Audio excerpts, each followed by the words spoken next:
Bonjour, chers frères et sœurs. Euh, Soyez les bienvenus sur Anjombolo TV. Comme toujours, c'est pour moi un réel plaisir de venir à vous, à votre rencontre, afin qu'ensemble, nous rendions au pied du Seigneur pour partager le pain de vie. La bonne nouvelle de la grâce de Dieu, la bonne nouvelle de l'élection de la grâce, la bonne nouvelle de la prédestination des élus de Dieu au salut. Chers frères et sœurs, je ne me lasse point de vous enseigner les mêmes choses. Et comme disait l'apôtre Paul, pour vous cela est salutaire. Ce matin, nous allons parler des mérites imaginaires des élus de Dieu dans le salut. Pourquoi les mérites imaginaires des élus de Dieu au salut? C'est un peu parce que je pense que en traitant ce sujet,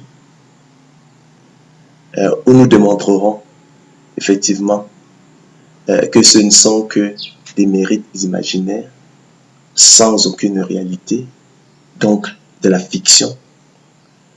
Nous pourrons démontrer par ricochet, par voie de conséquence, que la prédestination n'est point selon la préscience divine.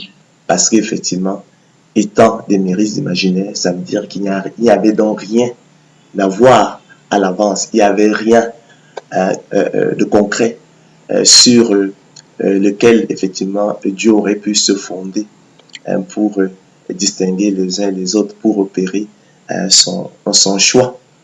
Plus qu'effectivement, il n'y avait rien à voir, plus qu'ils ne sont que, ces mérites ne sont qu'imaginaires. Pour démontrer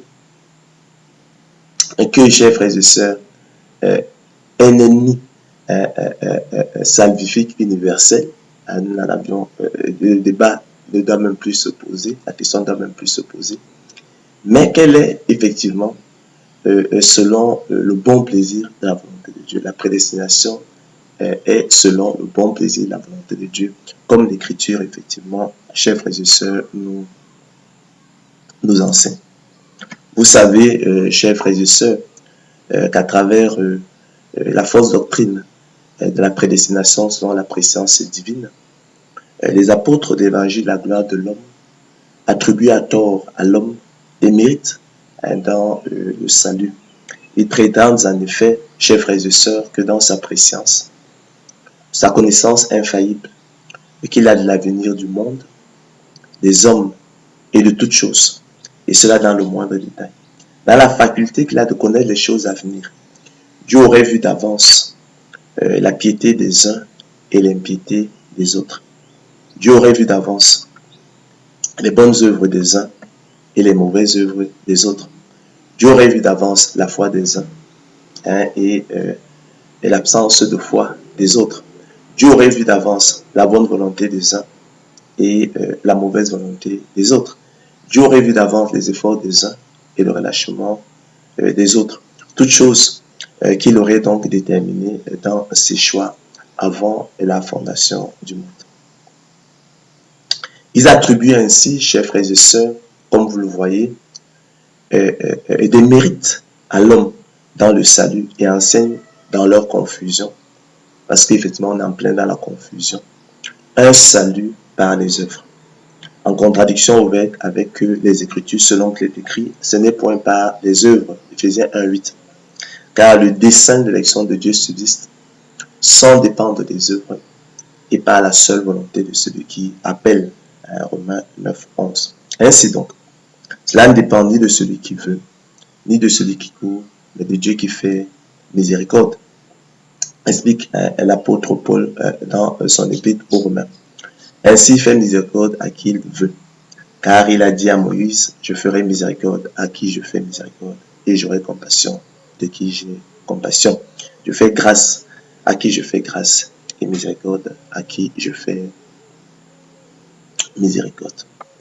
En cela, chers frères et sœurs, ils veulent ignorer que la foi ne vient pas de l'homme, mais est un don de Dieu, selon qu'il est écrit. C'est par grâce que vous êtes sauvés, par le moyen de la foi. Et cela ne vient pas de vous, c'est le don de Dieu. Éphésiens 2:8. Donc, c'est par grâce que vous êtes sauvés, par le moyen du don de la foi. Et cela ne vient pas de vous, c'est le don de Dieu. Car il vous a été fait la grâce par rapport à Christ de croire en lui. Il vous a été fait le privilège par rapport à Christ de croire en lui. Ça, c'est Éphésiens 1:29. Donc, en cela, chers frères et sœurs, ils veulent ignorer que la foi ne vient pas de l'homme, mais est un don de Dieu.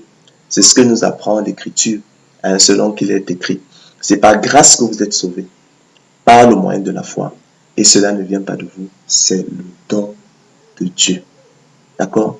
Donc, c'est par grâce que vous êtes sauvés, par le moyen du don de la foi.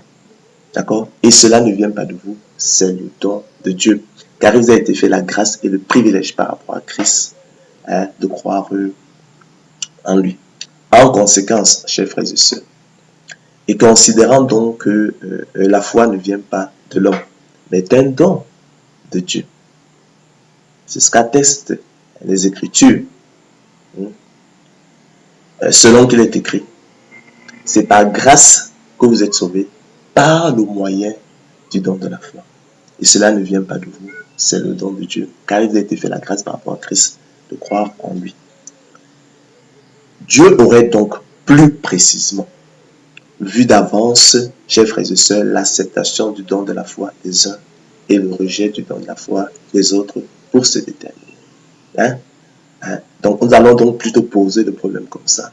Le préciser comme ça parce que la confusion mentale est telle dans leur esprit qu'ils se perdent eux-mêmes. Donc, chers frères et sœurs, en conséquence, et considérant donc que la foi ne vient pas de l'homme, mais est un don de Dieu, Dieu aurait donc plus précisément, chers frères et sœurs, vu d'avance l'acceptation du don de la foi des uns et le rejet du don de la foi des autres pour se déterminer. C'est ce qu'ils veulent en fait dire, même s'ils ne le comprennent pas. Il ne saurait être autrement, car la foi ne vient pas de l'homme, mais c'est un don de Dieu. Donc, il faudrait donc plutôt dire, pour rester dans leur perspective, il faudrait donc plus précisément dire que Dieu aurait vu d'avance l'acceptation du don de la foi des uns et le rejet du don de la foi des autres pour se déterminer.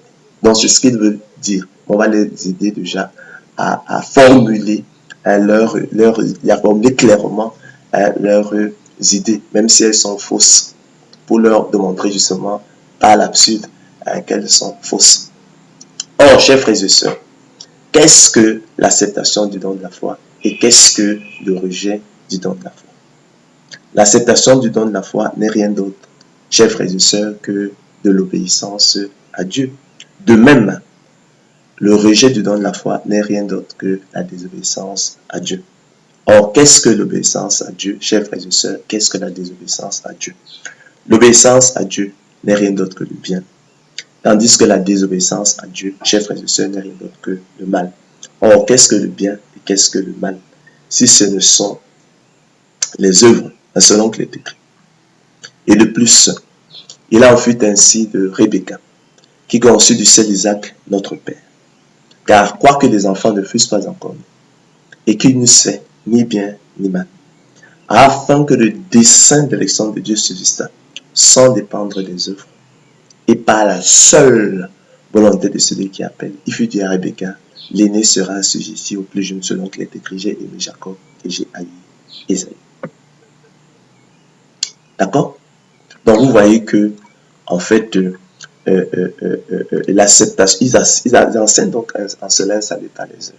Parce que l'acceptation du don de la foi et le rejet du don de la foi nous parlent en fait de l'obéissance à Dieu et de la désobéissance à Dieu, tout simplement.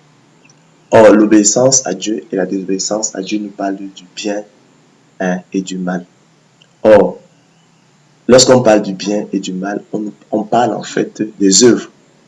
selon qu'il est écrit, selon que, effectivement, le dictionnaire biblique nous l'enseigne. Et de plus, il en fut ainsi de Rebecca, qui conçut du seul Isaac, notre père. Car quoique les enfants ne fussent pas encore nés, et qu'ils n'eussent fait ni bien ni mal. D'accord? Afin que le dessein de l'élection de Dieu se dise sans dépendre des œuvres, donc du bien et du mal que les enfants auraient fait. Et par la seule volonté de celui qui appelle, il fut dit à Rebecca, l'aîné sera assujetti au plus jeune selon qu'il est écrit, j'ai aimé Jacob, j'ai haï Isaïe. Donc le bien et le mal, ça n'est que les œuvres. D'accord? Donc dire que Dieu aurait vu d'avance l'acceptation du don de la foi des uns, le rejet du don de la foi des autres, ça revient simplement à dire que Dieu aurait vu d'avance l'obéissance des uns, la désobéissance des autres. Alors, dire que Dieu aurait vu d'avance l'obéissance des uns, la désobéissance des autres, ça veut dire que Dieu aurait vu d'avance le bien des uns et le mal des autres. Ça veut dire simplement dire donc que Dieu s'est fondé, chers frères et sœurs, sur les œuvres. Donc c'est ça qu'il faudrait que, effectivement, vous le compreniez parfaitement. Donc lorsqu'ils disent que Dieu a vu d'avance la foi des uns, l'impiété des autres, a entendu que l'Écriture nous apprend que la foi ne vient pas de l'homme, mais d'un don de Dieu. Plus précisément, les apôtres, la préscience divine devrait donc logiquement dire la foi ne venant pas de l'homme, mais d'un don de Dieu, que Dieu aurait vu d'avance l'acceptation du don de la foi des uns et le rejet du don de la foi des autres. Or, l'acceptation du don de la foi, ça n'est que l'obéissance. Le rejet du don de la foi, ça n'est que la désobéissance. D'accord? L'obéissance à Dieu, ça n'est que le bien. La désobéissance à Dieu, ça n'est que le mal. Or, le mal et le bien, ça n'est que les œuvres. Donc, en cela, ils enseignent donc un salut par les œuvres. Donc, dire, je reprends, chers frères et sœurs, que cela est très important. Dire que Dieu aurait vu d'avance la foi des uns et l'impiété des autres. Entendu que la foi ne vient pas de l'homme, mais d'un don de Dieu. Plus précisément, ils veulent donc dire que Dieu aurait vu d'avance l'acceptation du don de la foi des uns et le rejet du don de la foi des autres. Ils veulent donc dire que Dieu aurait vu d'avance l'obéissance à Dieu des uns, la désobéissance à Dieu des autres. Ils veulent dire que Dieu aurait vu d'avance le bien des uns et le mal des autres. D'accord? Ils veulent donc, sans s'en rendre compte, ils disent donc sans s'en rendre compte que Dieu aurait vu les œuvres, les bonnes œuvres des uns, les mauvaises œuvres des autres. Dieu se serait donc fondé sur les œuvres sans s'en rendre compte. Chers frères et sœurs, ils enseignent donc un salut par les œuvres. Ainsi, chers frères et sœurs, écrit l'apôtre Paul dans la première épître qu'il adresse à Timothée. Ils veulent être un docteur de la loi.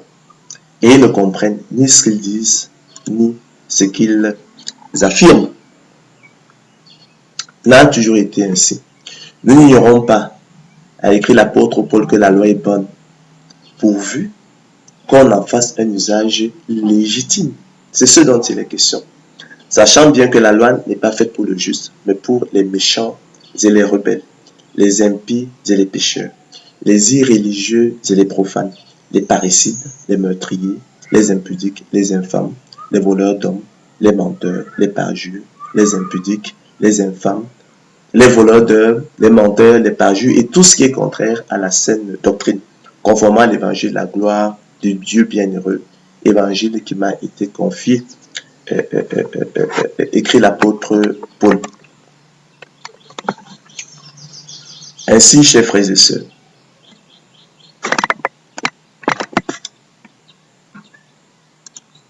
sans s'en rendre compte, ils enseignent donc un salut par les œuvres et partant des hérésies. Comment? Ils disent, les apôtres de l'évangile, les apôtres de la prédestination sont la présence divine, ils disent que dans sa présence, dans la connaissance infaillible que Dieu a de l'avenir du monde, des hommes et de toutes choses.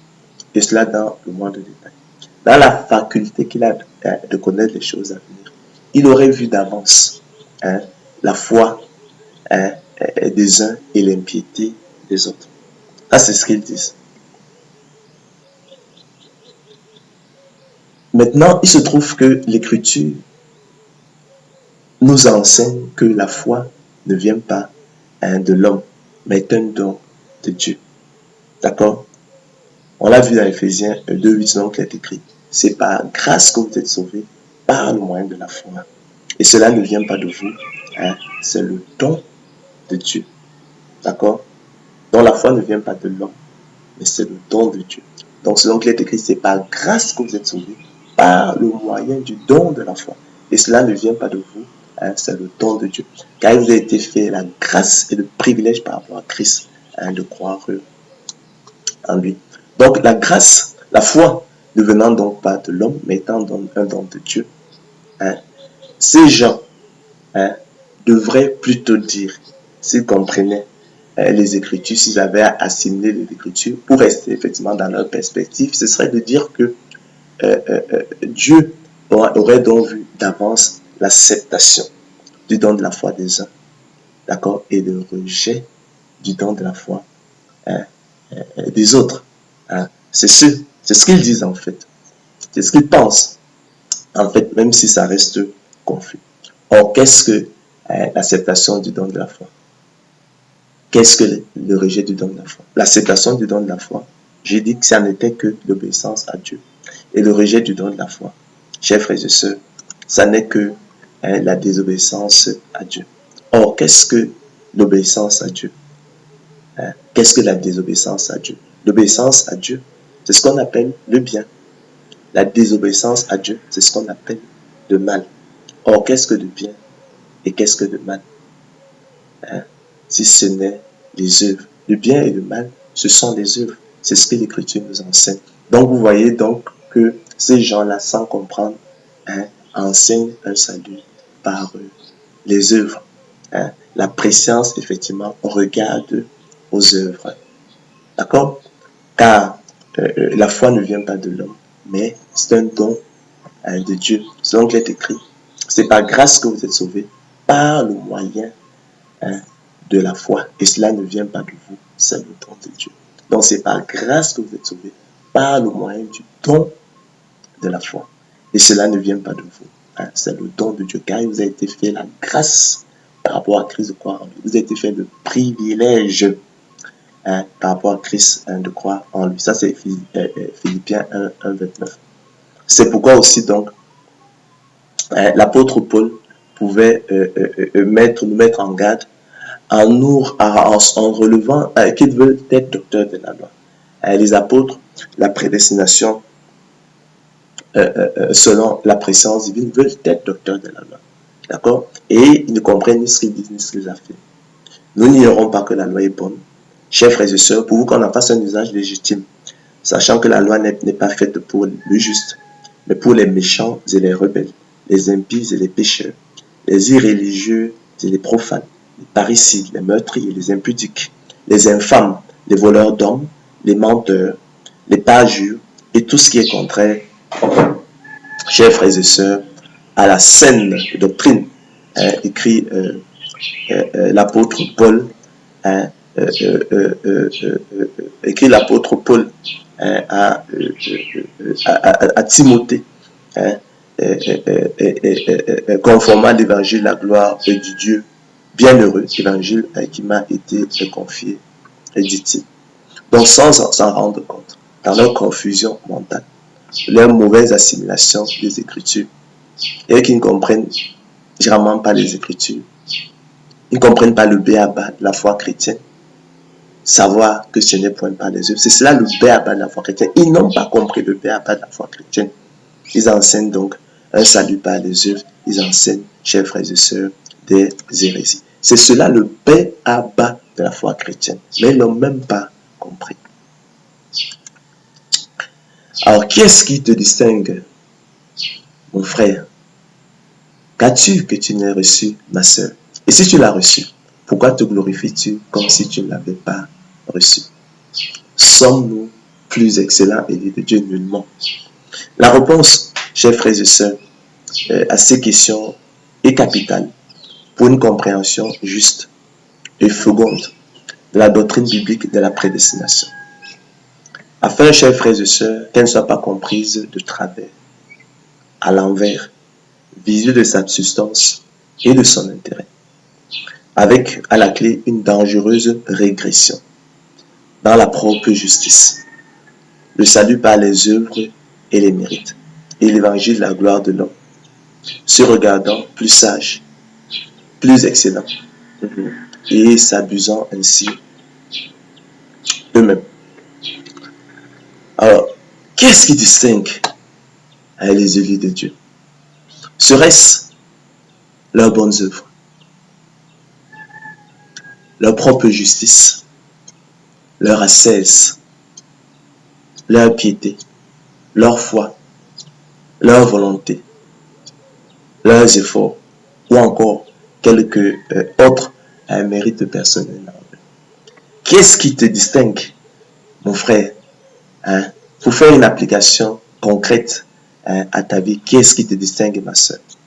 Serait-ce tes bonnes œuvres, ta propre justice, ton ascèse, ta piété, ta foi, ta volonté, tes efforts, ou encore quelques autres mérites personnels en toi? Nullement, nullement, écrit l'apôtre Paul. Car l'Écriture enseigne que, chers frères et sœurs, et ne l'oubliez jamais, dans leur monde spirituel, inhérent au péché originel, tous les hommes, sans exception, sont semblables, identiques du point de vue du péché et incurablement ennemis de Dieu selon qu'il est écrit. L'homme animal ne reçoit pas les choses de l'Esprit de Dieu. L'homme animal n'accepte pas les choses de l'Esprit de Dieu. Pourquoi? Car elles sont une folie pour lui. Et il ne peut les connaître parce que, chers frères et sœurs, c'est spirituellement qu'on en juge. Donc, dans leur monde spirituel, inhérent au péché originel, tous les hommes, sans exception, sont semblables,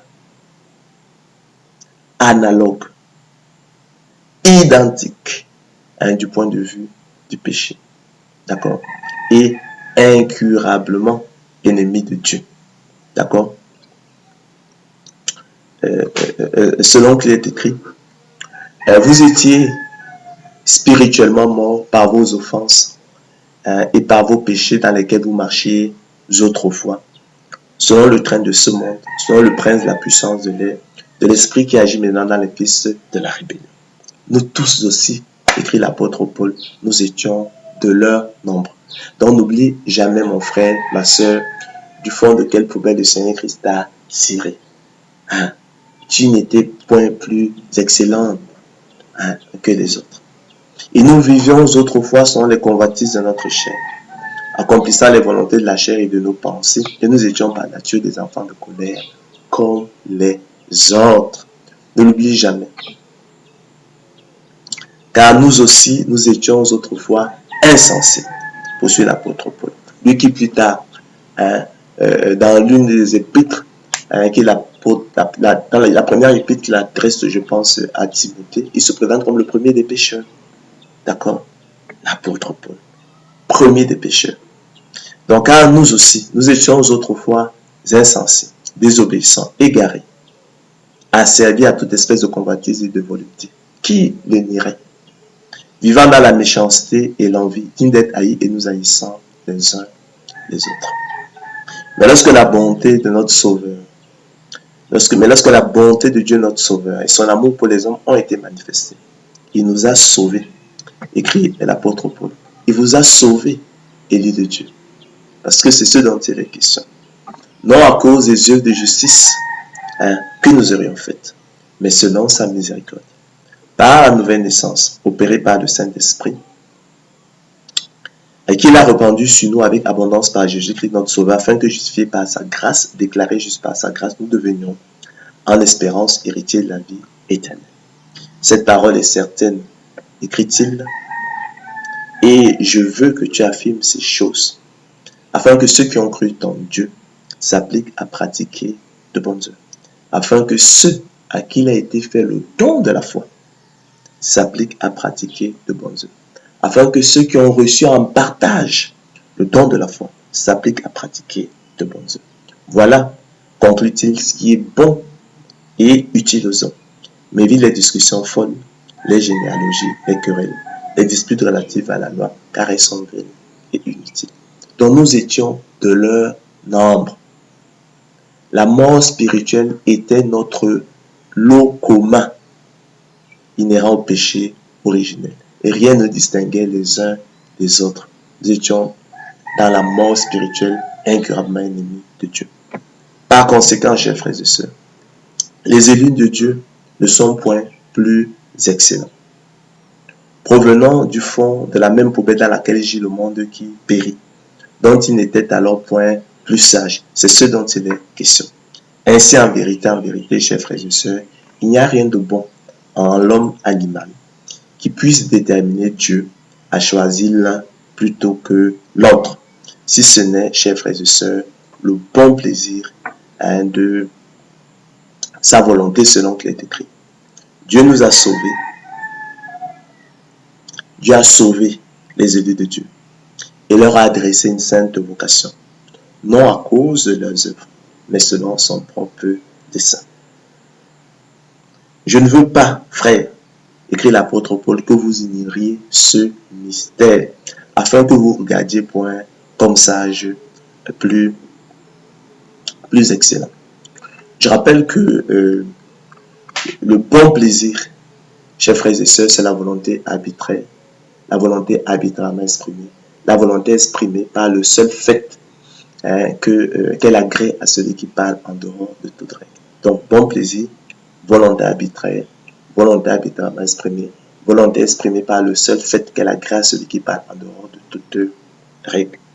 Le mot arbitraire signifie simplement qui dépend de la seule volonté, n'est pas lié par l'observation de règles, qui dépend du bon plaisir, on dirait aussi discrétionnaire. C'est un mot, malheureusement, qui a eu une connotation effectivement négative, parce qu'on la confond effectivement avec de l'injustice, ce qui n'est pas tout à fait vrai. Donc le mot discrétionnaire sera peut-être plus pertinent. Et le mot discrétionnaire signifie seulement qui confère à quelqu'un la libre décision. Donc comme nous sommes analogues, semblables, identiques du point de vue du péché, vous comprenez donc que cela confère donc à Dieu la libre décision. C'est-à-dire confère donc la libre décision. C'est ce dont on parle. D'accord? On est dans le cas de figure, effectivement, et dans le même principe que les pourboires. Dans un hôtel, dans un restaurant, dans un café, dans un taxi. Après, effectivement, que je me sois acquitté de ma note pour le service qu'on m'a rendu. Voyez-vous, je suis libre de donner le pouvoir à l'un ou de ne pas en donner à l'autre. Je suis libre d'en donner ou de ne pas en donner. Si j'en donne à l'un et que j'en donne pas à l'autre, on ne m'accusera pas d'injustice. Donc on parle là, c'est le domaine du bon plaisir. Donc bon plaisir, volonté arbitrairement exprimée. Volonté exprimée par le seul fait qu'elle agrée à celui qui parle en dehors de toute règle. Arbitraire, qui dépend de la seule volonté, n'est pas lié par l'observation de règles. C'est ce dont il est question. Qui dépend du bon plaisir, on dira aussi discrétionnaire. Discrétionnaire qui confère à quelqu'un, chers frères et sœurs, la libre décision.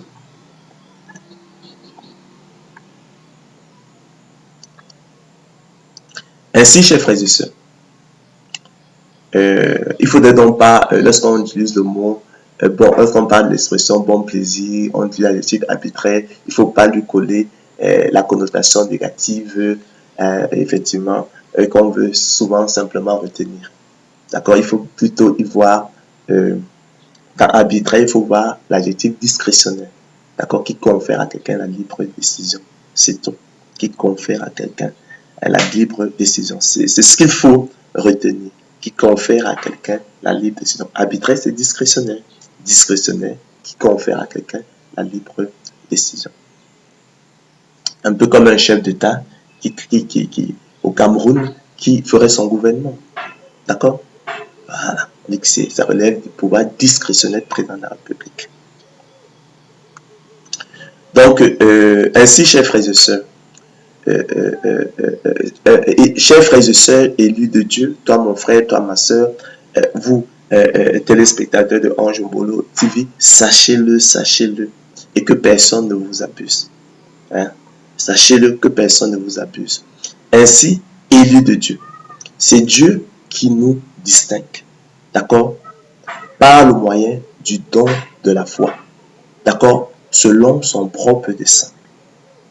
Le don de la foi constitue, chers frères et sœurs, la semence de Dieu dans ses élus. Leur privilège exclusif, le déclencheur exclusif du salut et son moteur efficace. Par le moyen du don de la foi, Dieu équipe et outille ses élus, chers frères et sœurs, pour les rendre aptes et capables, non seulement de discerner quelle est la volonté de Dieu, ce qui est bon, agréable et parfait, mais aussi de la faire efficacement afin d'accomplir l'esprit de la loi. Selon qu'il est écrit, celui qui fait la volonté de Dieu demeure éternellement. Car le Seigneur Jésus-Christ, chers frères et sœurs, l'a dit, quiconque fait la volonté de Dieu, celui-là est mon frère, ma sœur et ma mère. Les distinguant ainsi de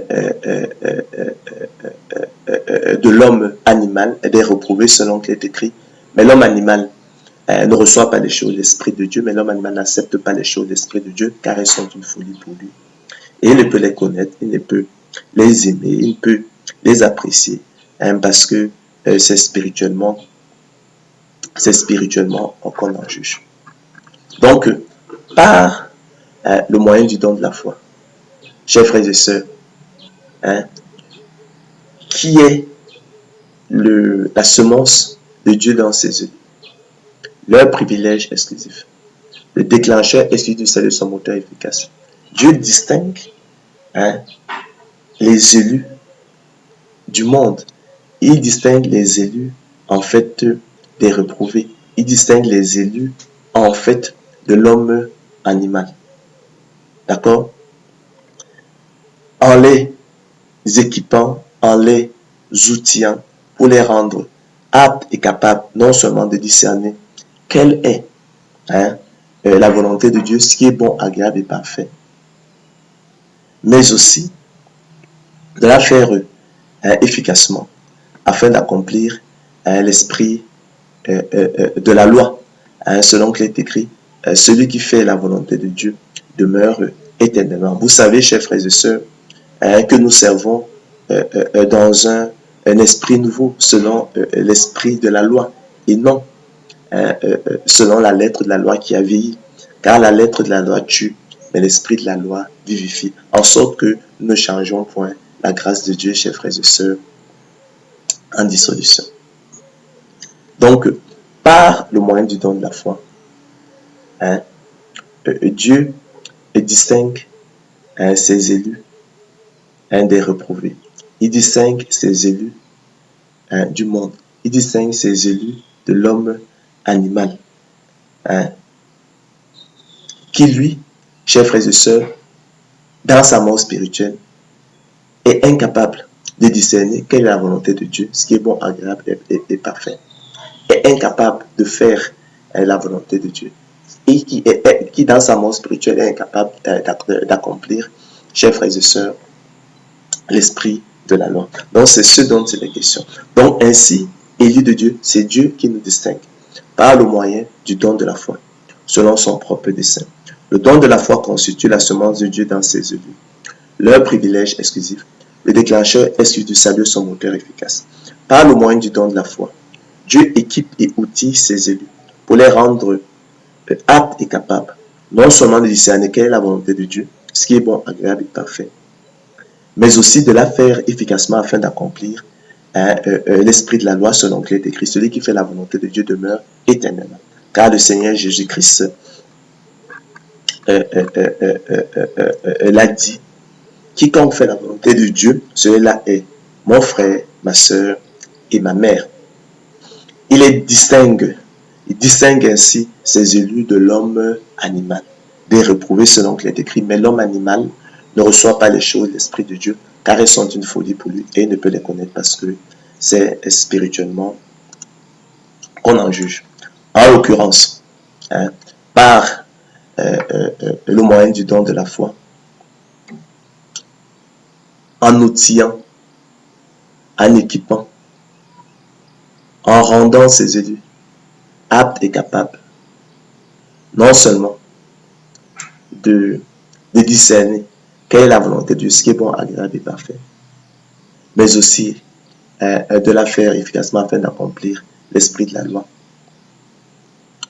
Dieu les rend capables, chers frères et sœurs, de l'aimer, donc d'aimer Dieu, de croire au Seigneur Jésus-Christ, le Sauveur du monde, de prendre plaisir à la loi de Dieu et de se réjouir en suivant ses préceptes comme possédant tous les trésors, d'en faire leur délice et leur conseiller, de rechercher Dieu de tout leur cœur, avec un cœur honnête et bon, de soutenir et de combattre le bon combat de la foi pour saisir la vie éternelle à laquelle ils ont été appelés efficacement, de choisir les ordonnances de Dieu, de rechercher la sanctification sans laquelle personne ne verra le Seigneur. Donc de mener une vie de sainteté, selon qu'il est écrit, rechercher la sanctification sans laquelle personne ne verra le Seigneur.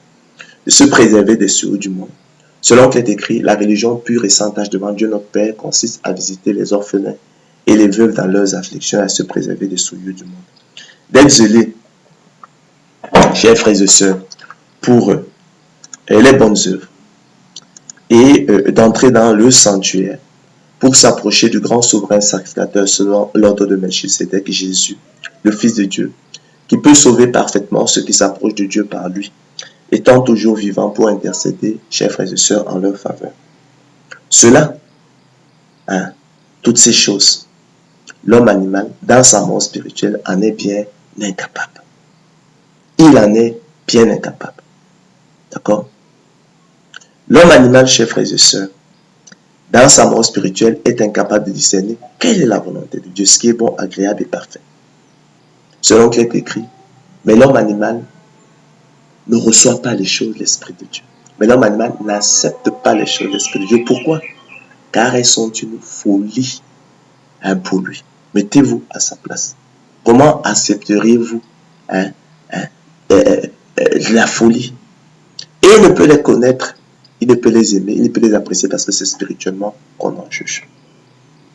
Dans sa mort spirituelle, il est encore plus incapable de faire cette volonté de Dieu, d'autant qu'il ne la connaît même pas. À combien plus forte raison sera-t-il incapable d'accomplir, chers frères et sœurs, l'esprit de la loi? S'agissant de l'esprit de la loi, j'ai dit précédemment, nous servons dans un esprit nouveau. Nous, élus de Dieu, nous servons dans un esprit nouveau, selon l'esprit de la loi et non selon la lettre de la loi qui a vieilli. Car l'esprit de la loi tue. Car la lettre de la loi tue, excusez-moi. Car la lettre de la loi tue, mais l'esprit de la loi vivifie. En sorte que nous ne changeons point la grâce de Dieu, chers frères et sœurs, en dissolution.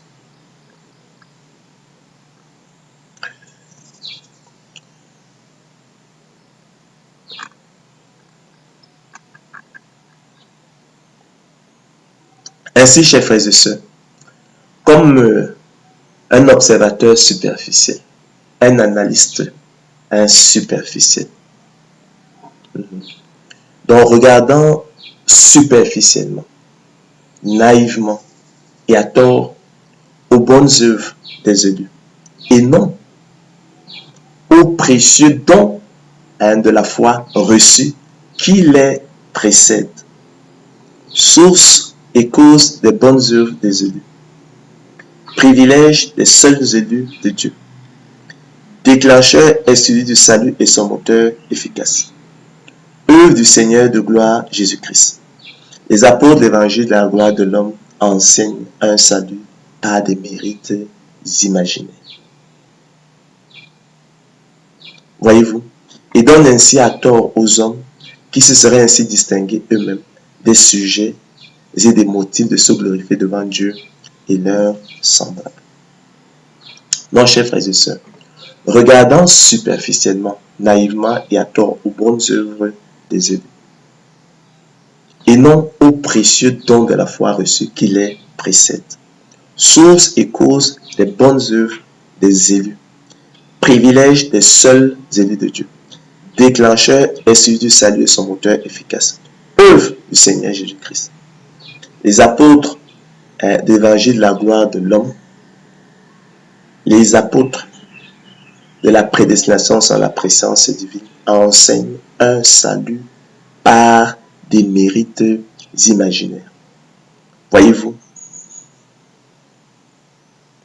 Et donnent ainsi à tort aux hommes qui se seraient ainsi distingués eux-mêmes des sujets et des motifs de se glorifier devant Dieu et leurs semblables.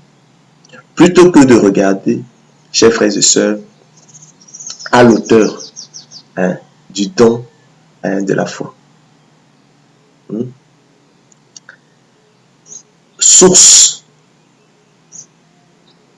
et cause des bonnes œuvres des élus.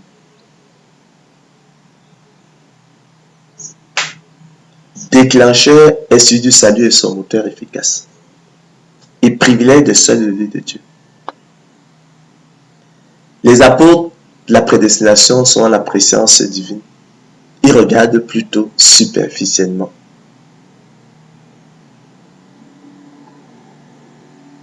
Chers frères et sœurs, aux bonnes œuvres des élus.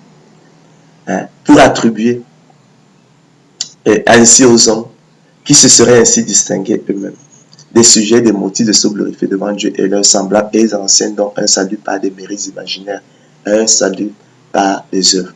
C'est parce qu'ils sont des analystes superficiels. Ils ne regardent pas à la source, à la cause des choses, mais ils regardent à la surface. S'ils avaient jeté le regard sur la source des choses, la cause première, ils auraient porté le regard sur le don de la foi. Et ils auraient compris que s'il y a quelques mérites, ils reviennent à l'auteur du don de la foi, à savoir le Seigneur Jésus-Christ. Oui, c'est lui l'auteur du don de la foi.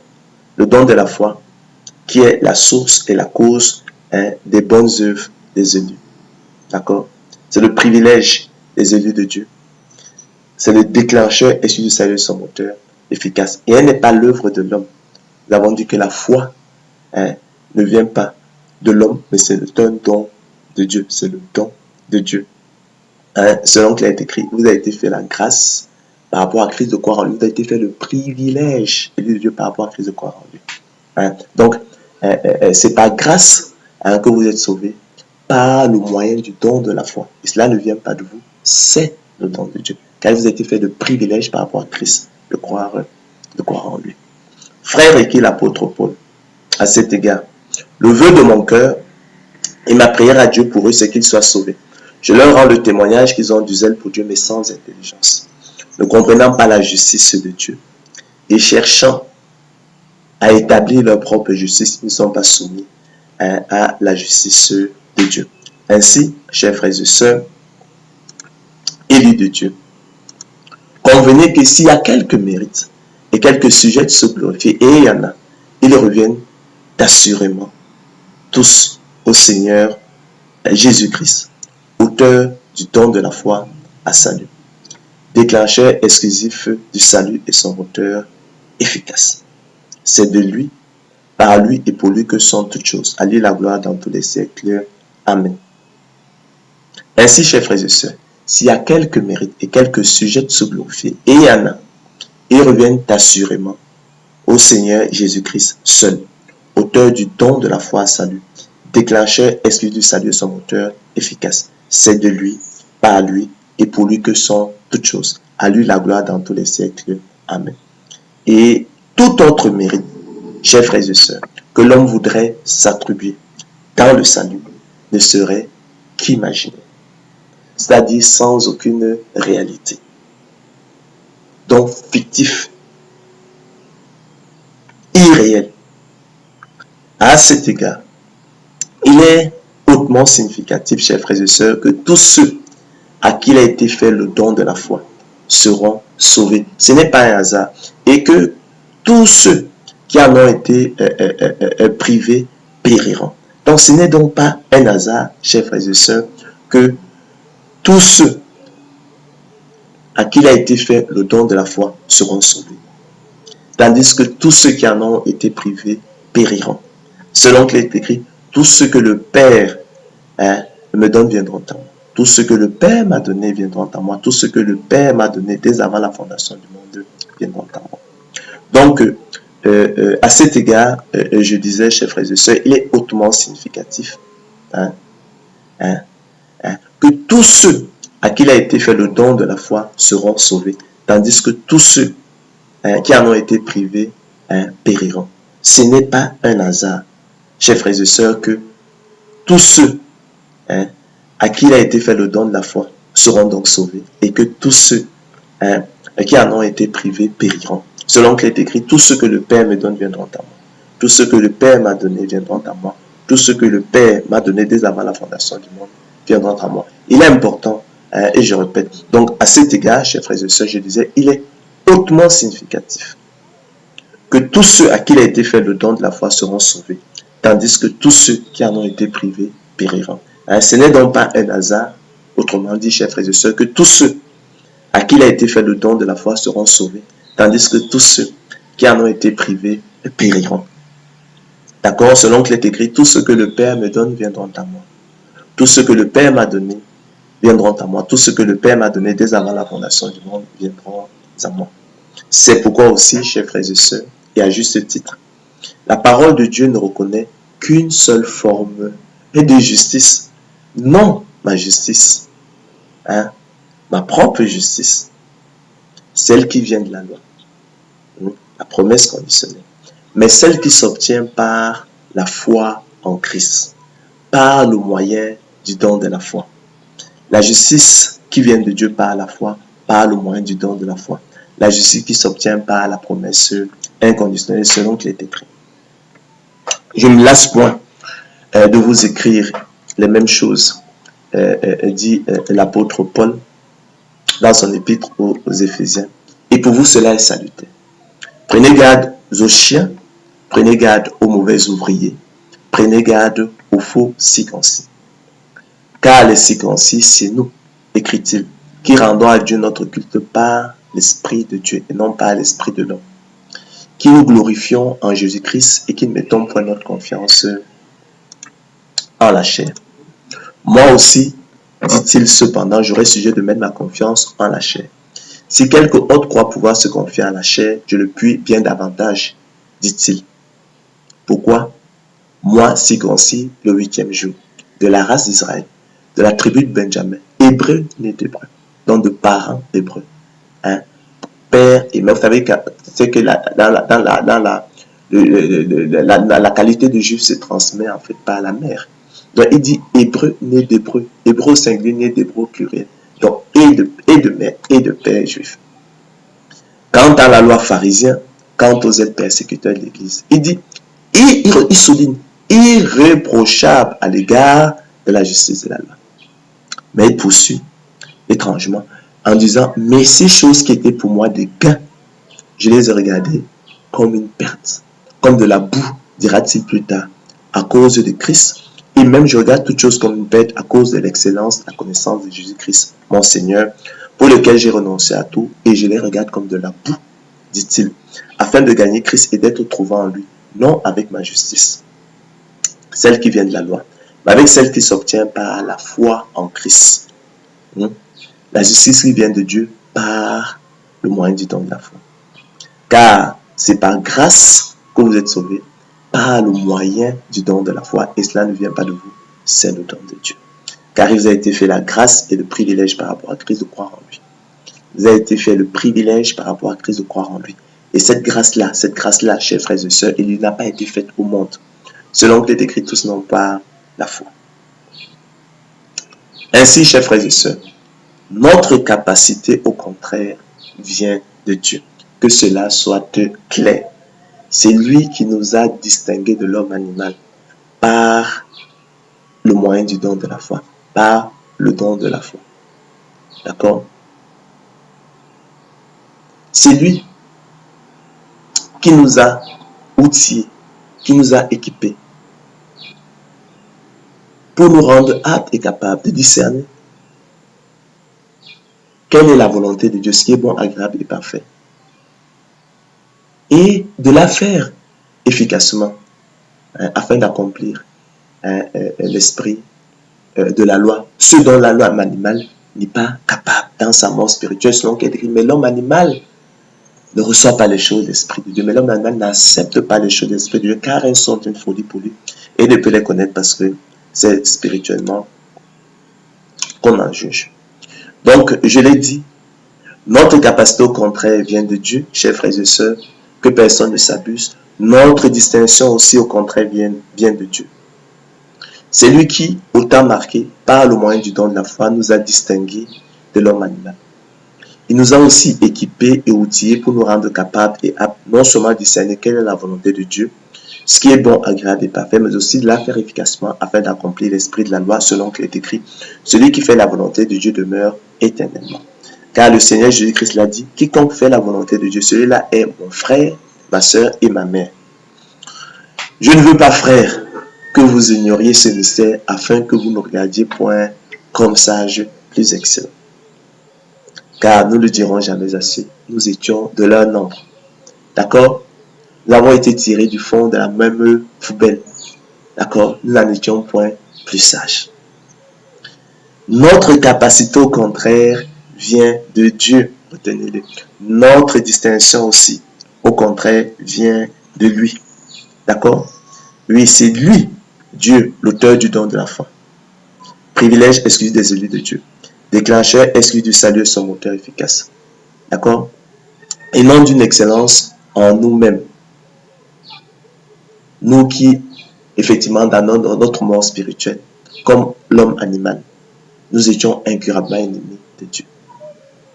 Aussi, tout mérite que les apôtres de l'évangile, la gloire de l'homme, voudraient attribuer à l'homme dans le salut ne serait qu'imaginaire, fictif, fiction irréelle, dénuée de toute réalité, selon qu'il est écrit, le dessein d'élection de Dieu subsiste sans dépendre des œuvres et par la seule volonté de celui qui appelle. Ainsi donc, cela ne dépend ni de celui qui veut, ni de celui qui court, mais de Dieu qui fait miséricorde. Ainsi, il fait miséricorde à qui il veut. Car il a dit à Moïse, je ferai miséricorde à qui je fais miséricorde, et j'aurai compassion de qui j'ai compassion. Je fais grâce à qui je fais grâce, et miséricorde à qui je fais miséricorde. C'est pourquoi aussi, chers frères et sœurs, la prédestination, chers frères et sœurs, n'est point selon la préscience divine, qui regarde aux mérites imaginaires des élus, qui regarde à leurs bonnes œuvres, et non aux précieux dons de la foi reçus qui les précèdent, cause et source des bonnes œuvres des élus, privilège exclusif des élus de Dieu, déclencheur exclusif du salut et son auteur efficace. Mais elle est selon le bon plaisir de la volonté de Dieu, les élus de Dieu n'étant point plus excellents, plus sages, mais semblables et identiques du point de vue du péché aux réprouvés, dans leur mort spirituelle qui leur était commune, inhérente au péché originel, selon qu'il est écrit. Nous sommes là dans Malachie 1 à 5. Oracle, parole d'Éternel à Israël par Malachie. Je vous ai aimé, dit l'Éternel. Et vous dites, en quoi nous as-tu aimés? Ésaü n'est-il pas frère de Jacob, dit l'Éternel? Ésaü n'est-il pas le jumeau de Jacob, dit l'Éternel? Cependant, j'ai aimé Jacob et j'ai eu de la haine pour Ésaü. J'ai fait de ces montagnes une solitude, j'ai livré son héritage au chacal du désert. Si Édom dit, nous sommes détruits, nous relèverons les ruines. Ainsi parle l'Éternel des armées. Qu'ils bâtissent, je renverserai. On les appellera pays de la méchanceté, peuple contre lequel l'Éternel est irrité pour toujours. Vos yeux le verront et vous direz, grand est l'Éternel par-dessus les frontières d'Israël. Alors, chers frères et sœurs, le mot frère traduit ici l'analogie et l'identité du point de vue du péché entre Ésaü et Jacob. D'accord? Donc, le mot frère, le mot jumeau, traduit ici l'analogie et l'identité du point de vue du péché entre Ésaü et Jacob. D'accord? Donc,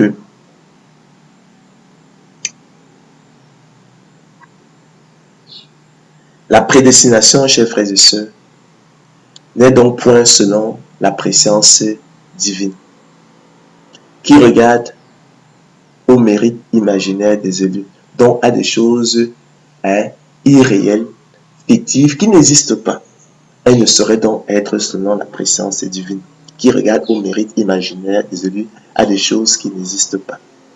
Elle regarde à leurs bonnes œuvres, et non aux précieux dons de la foi reçue qui les précèdent. Le don de la foi reçue est à la réalité la cause et la source des bonnes œuvres des élus de Dieu.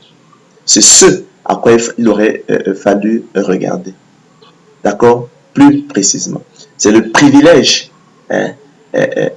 exclusif des élus de Dieu. C'est le déclencheur exclusif du salut et son moteur efficace. Non pas qu'il ne faut pas regarder aux bonnes œuvres, mais c'est ce à quoi il fallait regarder, mais mieux, il faut regarder à la source, à la cause de ces bonnes œuvres. D'accord? Donc, au précieux don de la foi reçue qui les précède. Privilège exclusif des yeux de Dieu, déclencheur exclusif du salut de son moteur efficace. La prédestination est donc selon le bon plaisir de la volonté de Dieu. Les élus n'étant point plus excellents, plus sages, mais semblables et identiques du point de vue du péché ou réprouvés dans leur monde spirituel qui leur était commun, inhérente au péché originel selon que décrit oracle, parole d'Éternel à Israël par Malachie. Je vous ai aimé, dit l'Éternel. Et vous dites, en quoi nous as-tu aimé? Ésaü n'est-il pas frère de Jacob? Ésaü n'est-il pas le jumeau de Jacob? Ésaü et Jacob ne sont-ils pas identiques du point de vue du péché, dit l'Éternel?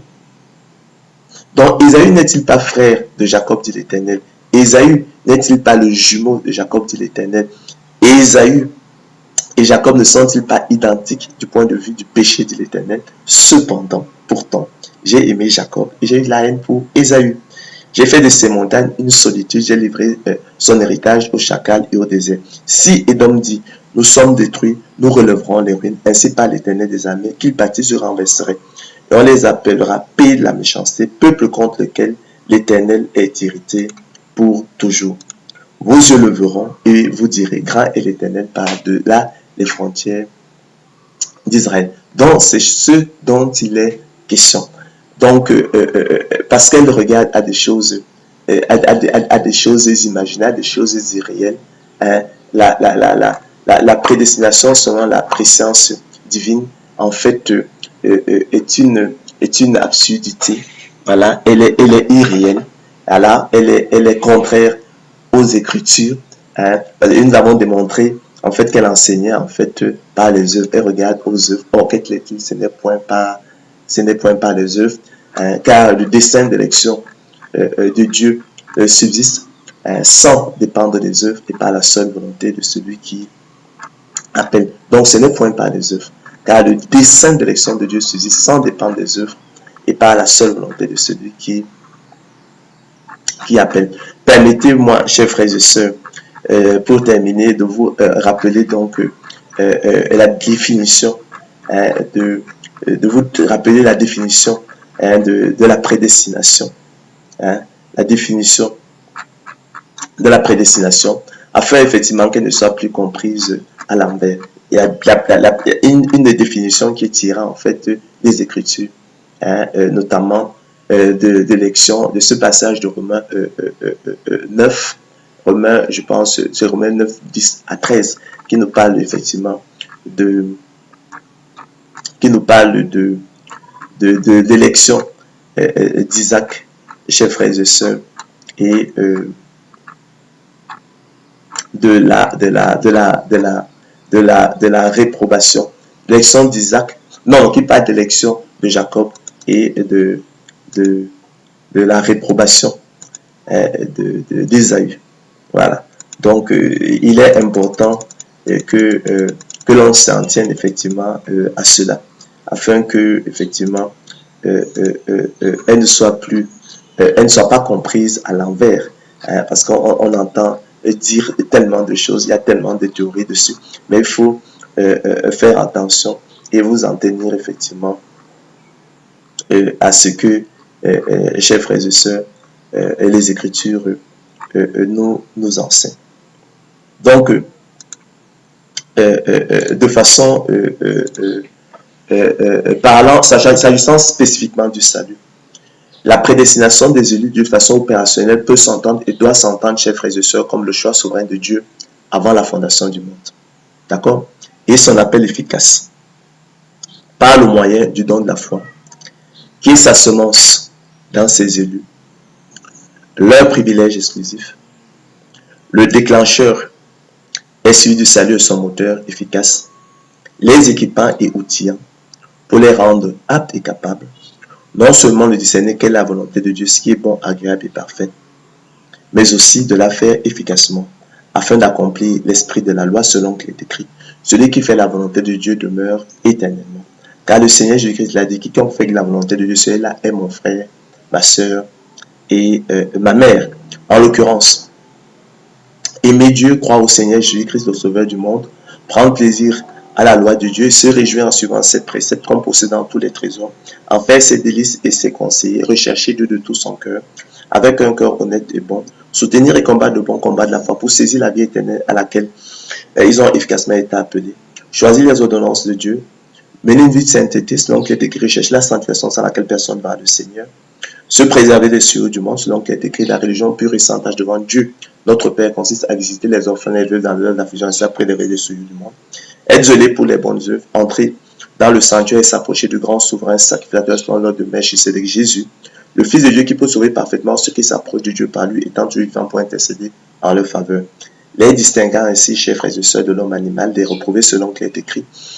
Mais l'homme animal ne reçoit pas les choses d'esprit de Dieu car elles sont une folie pour lui et ne peut les connaître parce que c'est spirituellement qu'on en juge. Donc, il vous a été fait la grâce par rapport à Christ de croire en lui. Ainsi, chers frères et sœurs, il vous a été fait le privilège par rapport à Christ de croire en lui. Par conséquent, chers frères et sœurs, lorsqu'on a bien compris la prédestination, elle est selon le bon plaisir de la volonté de Dieu, mais il faut retenir que c'est en espérance que nous sommes sauvés. Or, l'espérance qu'on voit n'est plus l'espérance. Ce qu'on voit, peut-on l'espérer encore? Mais si nous espérons ce que nous ne voyons pas, l'attendons avec persévérance. Ainsi, par le don de la foi, qui est la semence de Dieu en lui, l'élu de Dieu est semblable au laboureur disposant de la semence de maïs, d'haricots ou de maïs, dont il est notoire, avéré, établi, absolument certain et largement connu que la culture produira le précieux fruit que sont les épis de maïs, les gousses d'haricots ou les cabosses de cacao, selon le cas, mais qui naturellement ne dispense aucunement le laboureur de travailler. En l'occurrence, préparer le sol, semer, arroser, sacler, lutter contre les attaques des maladies, fertiliser le sol, etc. selon qu'il est écrit. Il faut que le laboureur travaille avant de recueillir les fruits.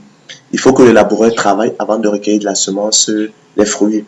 Il faut que le laboureur travaille avant de recueillir de la semence, le précieux fruit. De même aussi, chers frères et sœurs, il faut que l'élu de Dieu travaille et persévère avant de recueillir de la semence de Dieu en lui, le précieux fruit qu'est le salut, le repos de l'âme et la vie éternelle.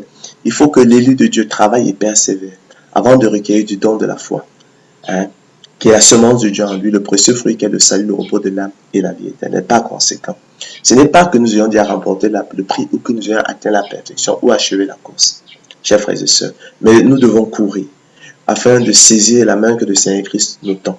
Frère, je ne pense pas l'avoir saisi, écrit l'apôtre Paul, mais je fais une chose, ou bien ce qui est en arrière me portant vers ce qui est en avant. Je cours vers le but pour remporter le prix de la vocation céleste de Dieu en Jésus-Christ. Ainsi, chers frères et sœurs, loin de rendre la persévérance des saints superflue, la prédestination, chers frères et sœurs, en fait au contraire un impératif. Nous sommes donc parvenus, chers frères et sœurs, au thème de notre conférence, qui était donc nous avons démontré effectivement que tout mérite qu'on voudrait attribuer effectivement dans l'homme, dans le salut, ne serait qu'imaginaire, fictif, irréel, sans aucune réalité. Ainsi, la prédestination est selon le bon plaisir de la volonté de Dieu. C'est ce qu'il faudrait retenir de cette conférence qu'on pourrait donc intituler la prédestination pour les nuls ou les mérites imaginaires des saints dans le salut, les mérites imaginaires des élus de Dieu dans le salut. Je vous recommande de la réécouter. Je vous recommande de la réécouter afin de retenir surtout la définition de la prédestination afin qu'elle ne soit pas prise à l'envers, qu'elle ne soit pas comprise de travers. Donc, s'agissant spécifiquement du salut, nous retiendrons que la prédestination des élus de Dieu de façon opérationnelle peut s'entendre et doit s'entendre comme le choix souverain de Dieu avant la fondation du monde.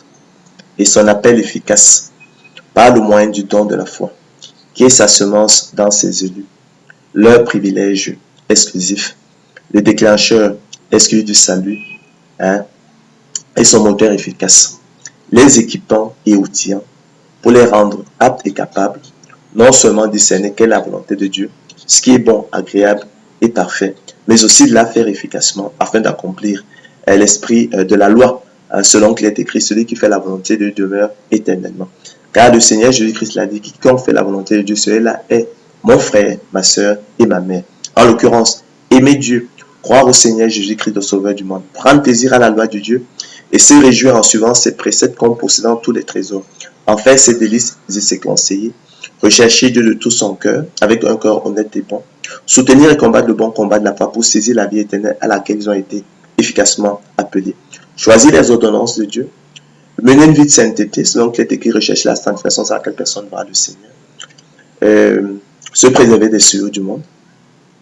Selon qu'il est écrit, la religion pure et sans tache devant Dieu notre Père consiste à visiter les orphelins et les veuves dans leurs afflictions et à se préserver des souillures du monde. Être zélé pour les bonnes œuvres. Selon qu'il est écrit, cette parole est certaine et je veux que tu affirmes ces choses, afin que ceux qui ont cru en Dieu, afin que ceux à qui il a été fait le don de la foi, afin que ceux qui ont reçu en partage le don de la foi s'appliquent à pratiquer les bonnes œuvres. Alors, entrer dans le sanctuaire et s'approcher du grand souverain sacrificateur selon l'ordre de Melchisédek, Jésus, le Fils de Dieu, qui peut sauver parfaitement ceux qui s'approchent de Dieu par lui, étant toujours vivant pour intercéder en leur faveur. Les distinguant ainsi, chers frères et sœurs, de l'homme animal des reprouvés selon qu'il est écrit. Il vous a été fait la grâce par rapport à Christ de croire en lui. Il vous a été fait le privilège par rapport à Christ de croire en lui. Mais l'homme animal ne reçoit pas les choses de l'Esprit de Dieu, mais l'homme animal n'accepte pas les choses de l'Esprit de Dieu car elles sont une folie pour lui et ne peut les connaître, il ne peut les aimer, il ne peut les apprécier parce que c'est spirituellement qu'on en juge. Ainsi, chers frères et sœurs, c'est en espérance que nous sommes sauvés. Or, l'espérance qu'on voit n'est plus espérance. Ce qu'on voit, peut-on l'espérer encore? Mais si nous espérons ce que nous ne voyons pas, l'attendons avec persévérance, endurance, courage. Ainsi, par le don de la foi, qui est la semence de Dieu en lui, l'élu de Dieu, chers frères et sœurs, est semblable au laboureur disposant de la semence de maïs, d'haricots ou de cacao, dont il est notoire, avéré, établi, absolument certain et largement connu, que la culture produira le précieux fruit que sont les épis de maïs, les gousses de haricots, les cabosses de cacao selon le cas, mais qui naturellement ne dispense aucunement le laboureur de travailler, en l'occurrence, préparer le sol, semer, arroser, sacler, lutter contre les attaques des parasites, fertiliser le sol, etc. Selon qu'il est écrit. Il faut que le laboureur travaille avant de recueillir les fruits. 2 Timothée 2,6. Il faut que le laboureur travaille avant de recueillir la semence et les fruits. Il faut que le laboureur travaille avant de recueillir la semence, le précieux fruit. De même aussi, et par analogie, chers frères et sœurs, il faut que l'élu de Dieu travaille et persévère avant de recueillir de la semence de Dieu en lui, le précieux fruit qu'est le salut, le repos de l'âme et la vie éternelle. Il faut que l'élu de Dieu travaille et persévère avant de recueillir du don de la foi, avant de recueillir de la semence de Dieu en lui, le précieux fruit qu'est le salut, le repos de l'âme et la vie éternelle. D'accord? Car de même que si l'agriculteur range ses semences de maïs dans le tiroir et qui resteront donc infructueuses, il ne pourra par conséquent en tirer des épis de maïs, il ne pourra rien attendre du sol puisqu'il n'a pas préparé le sol, il n'a pas semé. De même, si l'élu de Dieu prend la semence de Dieu en lui, et qui ne travaille pas, qui ne persévère pas, qui ne vient pas, n'entre pas dans le sanctuaire, il ne s'approche pas du grand souverain sacrificateur selon l'ordre de Melchisédek, Jésus-Christ Nazareth, le Fils de Dieu, qui peut sauver parfaitement ceux qui s'approchent de Dieu par lui étant toujours vivant pour intercéder en leur faveur, il ne pourra tirer du don de la foi reçu, de la semence de Dieu en lui, le précieux fruit qu'est le repos de l'âme, le salut et la vie éternelle. Par conséquent, ce n'est pas, chers frères et sœurs, que nous devons déjà remporter le prix, atteindre la perfection ou achever la course. La couronne de gloire, nous la recevrons lorsque nous aurons achevé la course. D'accord? Il nous faut donc achever la course. Néanmoins, c'est en espérance que nous sommes sauvés. Or, l'espérance qu'on voit n'est plus espérance. Ce qu'on voit, peut-on l'espérer encore? Mais si nous espérons que nous ne voyons pas, l'attendons avec persévérance. D'accord? Il faut donc persévérer, il faut travailler, il faut achever la course. D'accord? Ainsi, chers frères et sœurs, loin de rendre la persévérance des saints superflue, la prédestination en fait au contraire, chers frères et sœurs, un impératif et une exigence absolue. Vous entendrez beaucoup de contre-vérités, mais il faut vous en tenir à ce qui vous a été démontré ce matin. Au roi des siècles, immortel, invisible, seul Dieu, soit honneur et gloire au siècle et des siècles. Amen. Restez connectés, chers frères et sœurs, sur Ange Ombolo et TV et soyez bénis. Partagez ces conférences autour de vous. Communiquez cette adresse de Ange Ombolo TV autour de vous afin que des louanges abondent. Abondent à la gloire de Dieu le Père. Allez, bonne journée et à la prochaine.